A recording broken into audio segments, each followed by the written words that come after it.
За manifesting Q&A part 2 болж орж гинөө. Энэ бичлэг маань мөнгөний тухай голчилж ярих болно. Өмнөх нэгдүгээр хэсэг дээрээ би одоо байр маяг ажил, карьерийн тухай төлхөө эрүүл мэнд гэд хариулсан байгаа. Тэгээд мөнгөний тухай бас зөндөө хүмүүс асуусан өмнөх бичлэг дээрээ мөнгөний тухай яг гой дэлгэрэнгүй хариулж чадаагүй. Яагаад гэвэл бичлэг маань бараг л 40 минут аль хэдийн бичсэн байсан. Тэгээд дахиад үргэлжлүүлээд мөнгөний тухай ярих юм бол бараг цаг гарангийн юм болох гээд байсан учраас тусад нь part 2 болгоод оруулал зүгээр юм байна гэж бодоод тэр мөнгөтэй холбоотой асуултуудад яг дэлгэрэнгүй хариулж чадаагүй байгаа. За энэ бичлэгээрээ хариулахаар бэлдээд байна.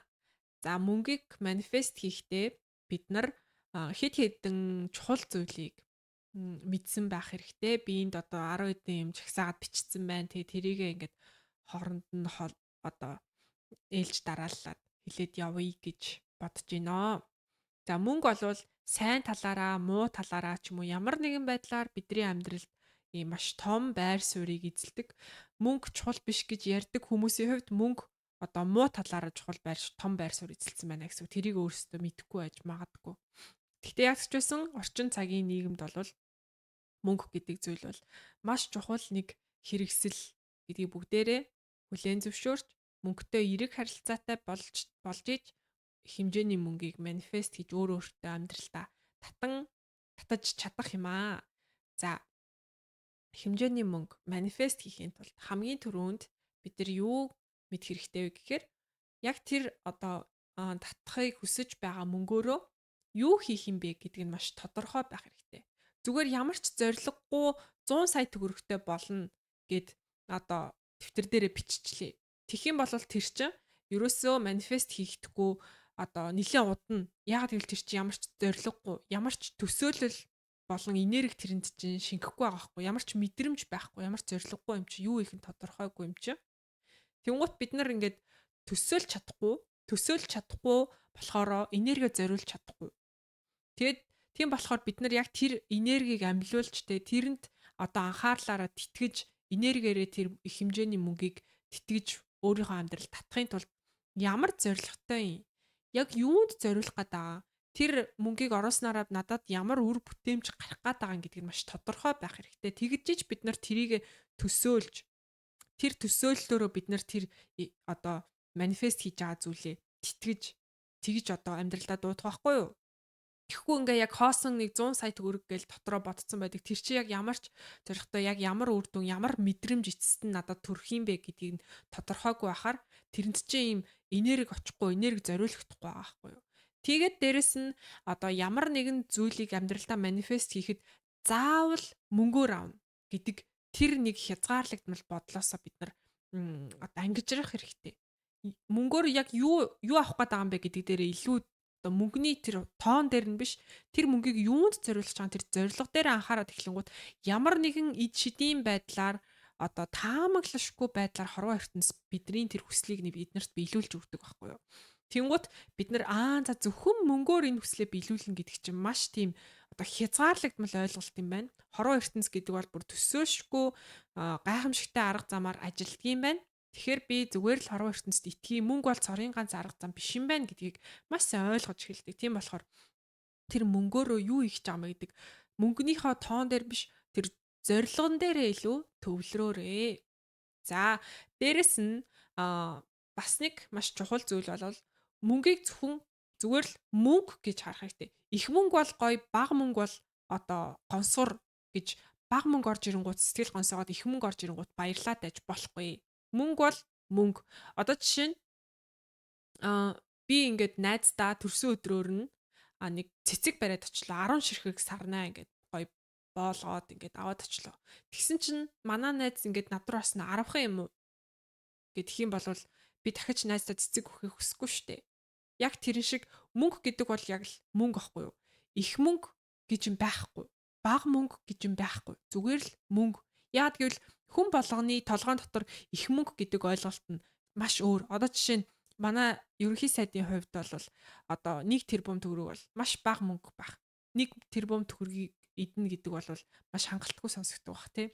Тэнгуут надад би 1 тэрбум төгрөгтэй болох юм бол асар их мөнгө юм шиг надад санагдана. Тийм болохоор их мөнгө гэж юм ерөөсөө байдаггүй байхгүй. Тэр чинь миний одоо нөхцөл байдлаас шууд шалтгаалж байгаа байхгүй. 100 сая төгрөг миний хувьд их мөнгө. А зарим хүний хувьд маш том одоо МСС-ийн захирал махирлын хувьд 100 сая төгрөг бол нэг өдрийн одоо тогтмол зарлагынхаа нь л нэг одоо бараг талан ч юм уу те байх магадaltaй байхгүй. Тийм болохоор их мөнгө гэж юм байхгүй. Бага мөнгө гэж юм байхгүй гэдгийг ойлгоод ямар ч хэмжээний мөнгө орж ирсэн бай асар талархалтайгаар хүлээж авах. Тэр бол бүр маш чухал. Би найздаа 10 сарнаа ингээд төрсө дөр бэлгэсэн чинь оо баярлаа ямар хөөрхөн ямар гоё үнэртэй юм бэ гэд гоё талархаад авах юм бол би найздаа дараагийн удаа те бүр олон цэцэг өгөөд бүр гоё туртаа жинхэнэ туртаа цэцгийг нь аваад өгөх юмсан гэж хүсэн шүү дээ. Тийм болохоор их мөнгө гэж байхгүй, бага мөнгө гэж байхгүй. Мөнгө л бол мөнгө ямар ч хэмжээний байсан асар талархалтайгаар хүлээж авнаа. Дараагийнх нь болохоор мөнгийг энерги талаас нь ойлгохын тулд бид нар мөнгийг яг хүн гэж төсөөлөх хэрэгтэй. Яг амьтай хүн юм шиг те. Тэгэхээр ямар хүн ингээд одоо татагдах вэ гэдгийг бодох хэрэгтэй. Би нэг хүнтэй ингээд маш найрсаг те. Миний дотны найз, миний үнэнч хамтрагч гэж хүндэлж, хайрлаж, харьцах одоо хүлээн зөвшөөрч харьцах юм бол тэр хүн надад туртай байна. Надтай хамт байхыг илүү хүснэ. А би одоо чи одоо ийм ч юм чадахгүй, тийм ч юм чадахгүй. Надад ийм хэрэгтэй, ингэдэг гэдэг ингээд нэг л тийм өөрт нь тийм хангалтгүй мэдрэмж төрүүлээл тэ. Ерөөсөө надаас бити холт. Байг миний хажууд бай. Улам их бол тэ. Улам их сайжир гэл ингээл шаардалах юм бол тэр хүний хажууд байхыг би хүсэхгүй шүү дээ. Энэ хүн одоо надтай аз жаргалтай байж чадахгүй байна те. Тиймэрхүү тухгүй мэдрэмж төрүүлээд тах юм бол би тэр хүнээс ингээд цухтахыг хүсэн шүү дээ те. Намайг ингээд хангалтгүй мэдрэмж төрүүлээд тах юм бол яг тэрэн шиг ингээд одоо бага мөнгөндөө сэтгэл хандж чадахгүй те. Бага мөнгө нь юм хангалтгүй юм шиг санагдаад тахаар тэр чинь ингээ мөнгөнд ямар мэдрэмж төрүүлэх үү? Тэгээ дотны найздаа чи надад хангалтгүй байна гэж хэлж байгаатай яг адилхан болж таарж байгаа байхгүй юу? Тийм болохоор мөнгийг яг ийм энерги талаас нь ойлгохын тулд яг ийм амьтай хин нэгэн хүн юм шиг те. Гэтэ хамгийн гол нь хин нэгэн хүн дотроо миний хамгийн дотны найз, миний үнэнч хамтрагч гэдэг үүднээс хандаж мэдэрч харилцах хэрэгтэй. За бас нэг чухал зүйл нь мөнгөнд ерөөсөө хүчээ алдаж болохгүй. Мөнгнөөс юм хамааралгүй болох хэрэгтэй. Энэ нь яг юу гэсэн үг юм бэ гэхээр мөнгө хүчтэй учраас биднэрт одоо хүч ирэх мэдлэлийг ч юм уу те бидний хүслийг биелүүлээд байгаа юм биш байхгүй. Бид нар өөрсдөө хүчтэй учраас мөнгөө зөв зохистой зарцуулж, удирдах одоо хүслээ биелүүлж одоо яадаг байхгүй. Өөр юм болгоод байхгүй. Одоо жишээ нь би нэг дунд ангийн хүүхдэд 10 сая төгрөг өглөө. Эсвэл би нэг одоо юу гэдэг санхүүгийн зөвлөх үйлчилгээ үзүүлдэг хүн байдаг штэ. Тим хүнд би 10 сая төгрөг өглөө. Тэгээ тэр хоёрын хин миний мөнгийг илүү сайн өсгөж чадах вэ гэвэл мэдээ санхүүгийн зөвлөх үйлчилгээ үзүүлдэг хүн миний мөнгийг өсгөж чадна. Тэр дунд ангийн хүүхд миний мөнгийг өрн таран хийж чадна штэ. Тийм болохоор тэр чин одоо тэр яг адилхан хэмжээний 10 сая төгрөг хинд өгж ийн гэдгээс шалтгаалаад өсгөө өргөдөхүү гэдгийг шалтгаалж байгаа байхгүй. Тийм болохоор мөнгө намайг хүчтэй болгоод байгаа юм биш.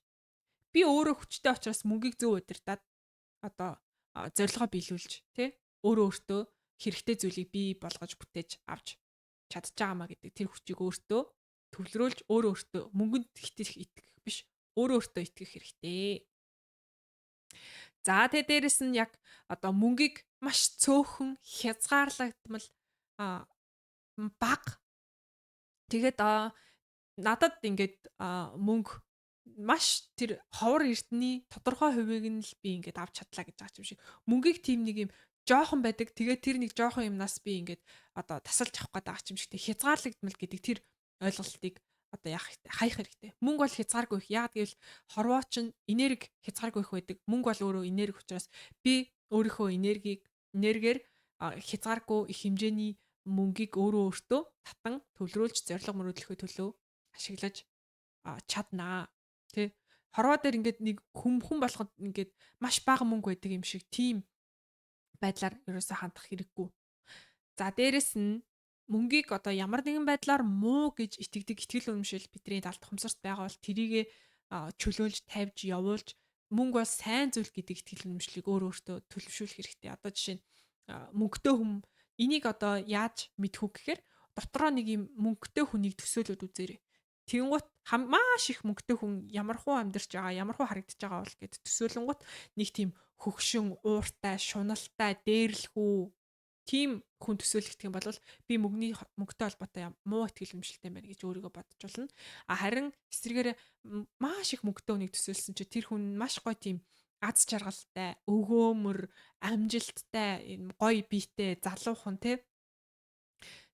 тийм хүн төсөөлөх юм бол би ч мөнгөтэй холбоотой сайн ихтгэл өмжлөлтэй. Би мөнгөтэй болохоор өөрийгөө тийм гоё сайн сайхан зүйлийг бүтээ, сайн сайхан амьдрна гэж итгэдэм байна гэж ойлгож байна. Тэгэхээр мөнгө надад одоо шинэ бид нар чинь ингээл жоохносоо кино минон дээрээс ингээл мөнгөтэй өнгийн гутлыг тийм ганцаардмал тэгэл ууртай тэгэл жинхэнэ найз байхгүй бүгд мөнгөнд нь болж үерхэж мөнгөнд нь болж найзалдаг гэдэг ч юм уу тиймэрхүү юмыг дандаа ингээ кино минон дээрээс хараа сурцсан болохоор мөнгөтэй хүн гэхээр л мөнгөтэй олон гэхээр л нэг л тийм ганцаардмал муухай амьдрах юм шиг тийм ихтгэл өмшил зарим хүний дотор ингээ суудсан байдаг. Тэгэхээр мөнгөтэй холбоотой тэр ихтгэл өмшил муу ихтгэл өмшил байна уугүй юу гэдгийг олж хараад тэрийг эерэг болгож өөрчлөх хэрэгтэй.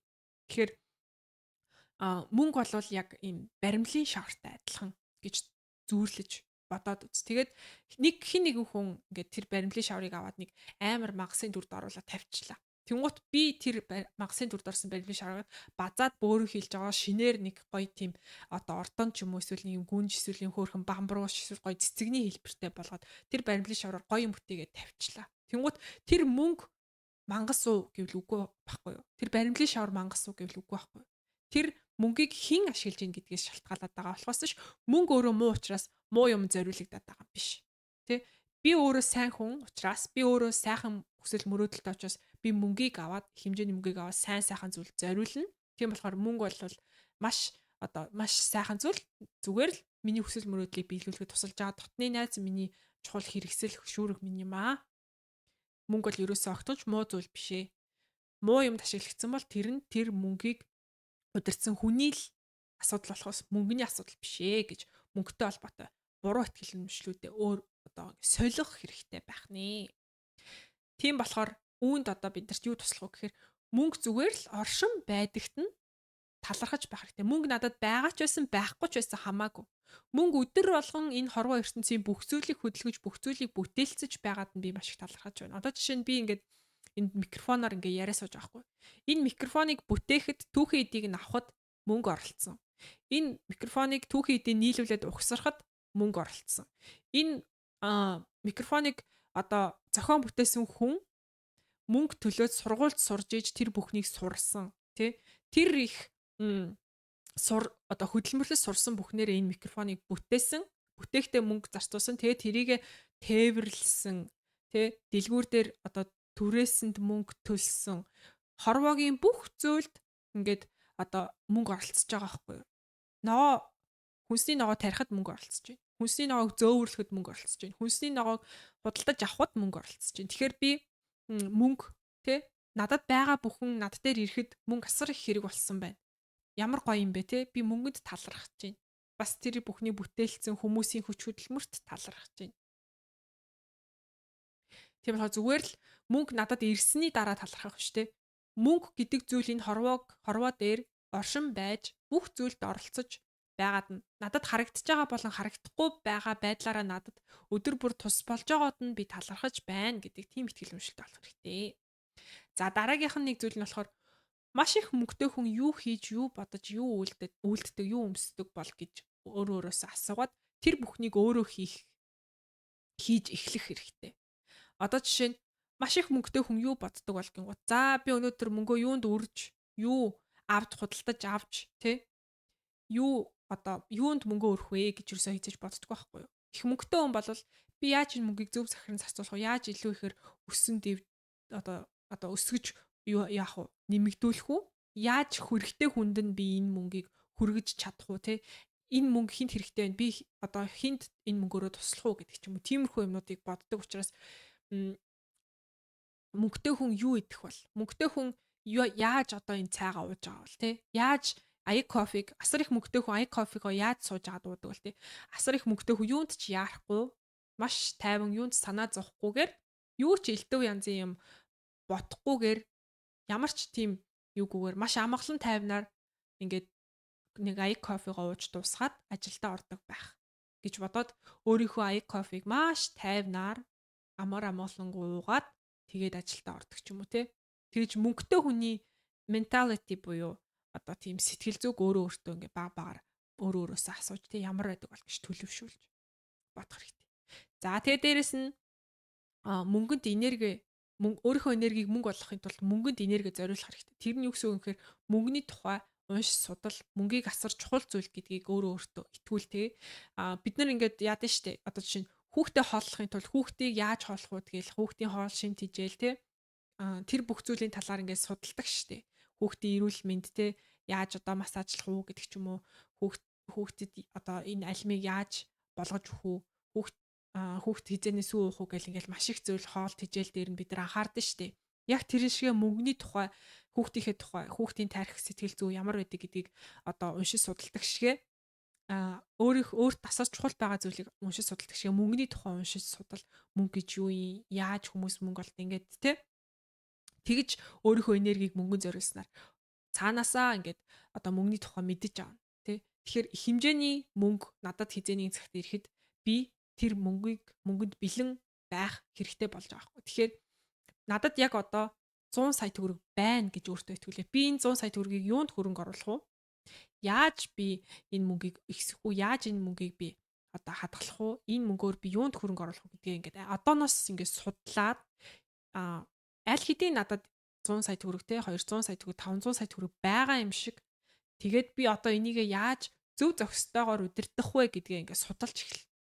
Тэгээд их хэмжээний мөнгөнд аль хэдийн бэлэн болчихсон байгаа хүнд цаанаасаа ингээд одоо тэр ямар нэгэн иж шидийн байдлаар тэ ямар нэгэн байдлаар хорвоо ертөнцийн намайг одоо provide хийх буюу тэр мөнгөөр ингээд одоо хангана тэр мөнгө надад өөрөө ингээд хүрээд ирнэ тэр мөнгө надад ирэх тэр боломж нь нээгдэнэ тийм болохоор мөнгөний тухай унш судал их хэмжээний мөнгө надад хизээний цагт ороод ирэхэд би тэрийг одоо паникта тий би одоо энэ мөнгөө яах вэ юу их үү гэж сандрахгүйгээр би яг юу ихээ мэдсэн бэлэн болцсон байх болно гэд өөрийгөө бэлдэх хэрэгтэй ахнаа. За бас нэг маш чухал зүйл бол мөнгийг ямар нэгэн зүр зарцуулахдаа дуусчих үедээ миний мөнгө багасчлаа гэж хизээч бодохгүй байх хэрэгтэй. Яг гэвэл мөнгө гэдэг чинь угаасаа л тийм үн цэн гэдэг зүйлийг солилцох тийм хэрэгслэхгүй юу. Би өөртөө хэрэгтэй байгаа үн цэнтэй байгаа зүйлийг мөнгөөрөө сольж авдаг. Тэгснээрээ надад үн цэн ирж байгаа. Би мөнгө гэдэг юмар үн цэнийг би өөртөө авч байгаа байхгүй. Тийм болохоор би мөнгөө өрсчлээ, мөнгө дуусчлаа, би мөнгөгүй болчлоо гэж бодохгүйгээр мөнгө надад ийм чухал үн цэнтэй зүйлийг энэ гоё эрүүл хүнсийг надад өглөө шүү дээ. Би ийм гоё мөнгөний ачаар би ийм гоё эрүүл хүнстэй боллоо баярлалаа гэж тэ гоё талархах сэтгэлээр мөнгөө альва зүйлд зориулж сурах хэрэгтэй. Тийм байна. За ингээд мөнгөний тухай гоё дэлгэрэнгүй ярьлаа. Тэ энэс илүү бас зөндөө юмнууд байгаа. Тэгэхээр хэрвээ дахиад мөнгөний тухай мэдмээр байх юм бол миний мөнгө ба энерги гэд сургалтанд сууж болно. Онлайн сургалтанд сууж болно. Тэгээд энэ тухай мэдээлэл авмаар ах юм бол миний Talking Toddlers Instagram хаяг руу мөнгө ба энерги сургалтын мэдээллийг авъя гэд бичээрэй. За бүгдээрэнд нь амжилт хүсье. Би дараагийн бичлэгүүдээрээ юуны тухай дараа нэг астрологт би яагаад итгэдэг вэ гэдэг талаараа одоо хүмүүс чинь ингээд астрологт итгэдэггүй орд зурхаанд итгэдэггүй уншдаггүй гэж хоорондоо ярьдэн штэ тий. Би яагаад өөрөө тий ийм одоо шинжлэх ухаанч зүйлийг ингээ уншиж судалдаг итгэдэг. Тэгээд дээрэс нь би астрологт итгэдэг. Тэгээ би яагаад ер нь астрологт итгэдэг? Энийг би яаж өөрийнхөө карьер одоо мөнгө олоход ашиглаж тий болдог вэ? Яаж би өөрийнхөө одоо астрологийн чартыг уншдаг вэ гэдгээ дараагийн бичлэгээрээ бас хуваалцъя гэж бодож байна. Дээрэс нь гоё тийм одоо амьдралын утга учирыг би юу гэж боддог вэ? Бид нар ер нь юуны төлөө амьдрдаг юм бэ гэдгийг би юу гэж боддог вэ гэдэг тухайга бас гоё ярих гэж бодож байна. Зөндөө олон гоё сонирхолтой сэдвүүдийн талаар ярих гэж бодож байна. Тэгэхээр дараагийн бичлэгүүдээрээ уулзцгаая. Баяртай. Тэгээд энэ бичлэг танд хэрэгтэй байсан бол дотны хүмүүстэйгээ бас хуваалцаарай гэж хүсье. За баяртай.